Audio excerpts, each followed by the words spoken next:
Walt Bettinger, CEO of Charles Schwab. Welcome to the Industrialist Dilemma and to Stanford. I appreciate it. Thanks so much, Rob. It's a pleasure to be here. So when the company started by disrupting the equities market. And yet now you have $3.3 trillion under management at the company. So you've gone from this disruptive, upstart to what has become a very, very important player in the financial services space, but yet the company still thinks of itself as a disruptor. Can you tell us a little bit about that? Yeah. Well, I think our view is that disruption doesn't have anything to do with how large you are or how long you've been in existence. Disruption is really a state of mind, and it revolves around two things. One is your focus on your customers, and not just their needs today, but also the anticipation of what their needs will be. And then the second, oddly enough, we think it's just courage. It's the willingness to recognize that in order to grow, in order to evolve in the business world we live in today, you have to be willing to say, we do this for customers today, we've done this for a long time, but it's not the right thing anymore. We're going to have to change and actually disrupt ourselves. So when you have to change something, one of the important things we've talked about in the past is trust. In fact, I think when we met last time, you must have used the word trust 100 times. How do you try new things and yet still maintain that trust with your customers and your clients? Well, our business is so much different than other businesses because it's about people's money. And it's about what we call OPM, or other people's money. And the way people deal with finances is much more emotional than maybe buying a new suit or even buying a new car.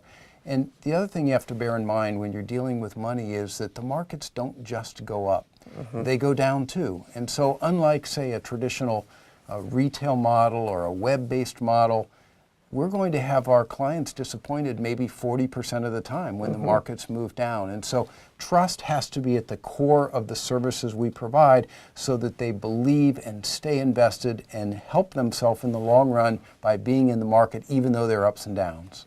So if you have a great number of clients, a lot of capital under management, trust is important, and now we have new technologies, data and information, and you know a lot about your customers.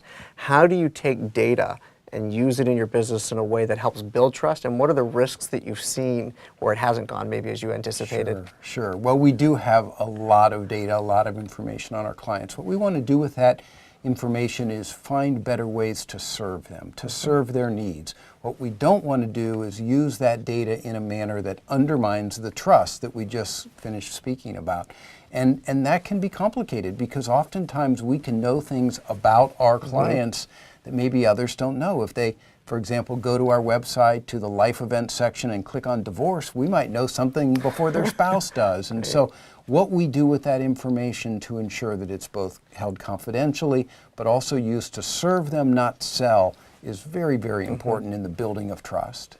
How do you think about the younger generation, the newer Schwab clients who want to interact with companies in a different way, the importance of mobile, less time they want to spend on the phone? How do you use tools to help them as they get into saving and investing? And how do you have to treat those customers differently perhaps than, say, my generation? Well, what's really interesting is that the use of mobile platforms, digital, is not age-centric.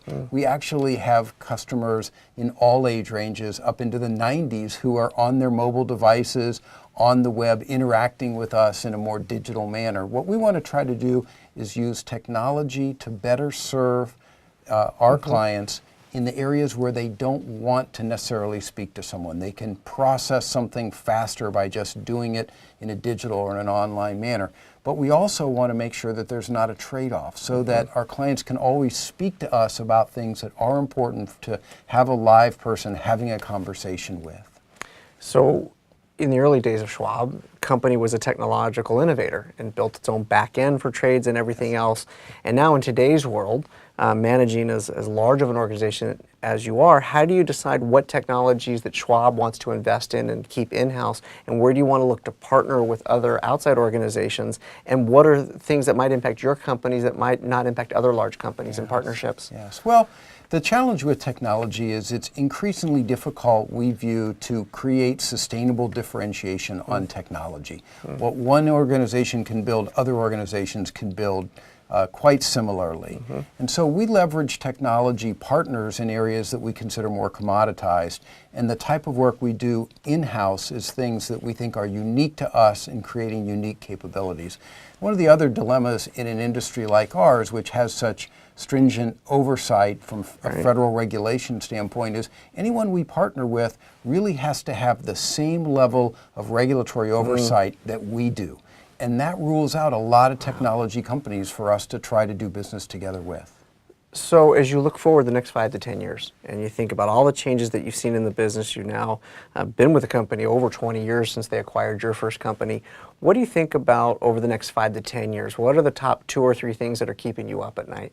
Well, the thing that's happening in our industry is not different than what's happening across business everywhere, and that is this concept of no trade-offs. The consumer can expect and will actually be able to get the lowest price, the best service, and world-class advice.